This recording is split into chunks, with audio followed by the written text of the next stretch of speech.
चंद्रपुरात चक्काजाम आंदोलन करण्यात आले।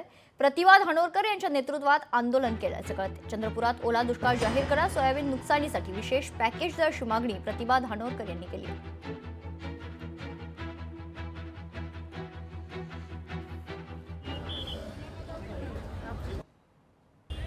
त्यानंतर जे सोयाबीनची नुकसान झालेली आहे अशी आमची मागणी आहे। या ठिकाणी आमचे खासदार लाडक्या खासदार आलेले आहेत।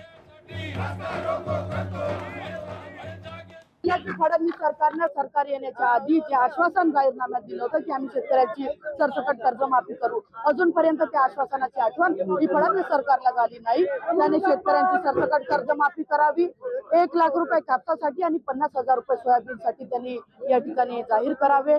त्यातल्या त्यात आपण पाहिलं की आता पूर्ण दुष्काळ या भागात पडला आहे, पण ओला दुष्काळ अजूनपर्यंत जाहीर झाला नाही। ओला दुष्काळ हा चंद्रपूरसाठी जाहीर करण्यात यावा। शेतकऱ्यांना एजी पंपाचं जे कनेक्शन आहे ते 12 तास एजी पंपाची लाईन शेतकऱ्यांना देण्यात यावी। निराधार आणि मृदा कार्ड योजनेचे जे लाभार्थी आहेत त्यांना रेग्युलर त्यांचं मानधन हे वितरित झालं पाहिजे। 5 पासून 6 महिन्यापासून मानधन वितरित झालं नाही। या सगळ्या महत्वाच्या मागण्या घेऊन आज आम्ही या ठिकाणी रस्ता रोको करून रस्त्यावरती उतरलो।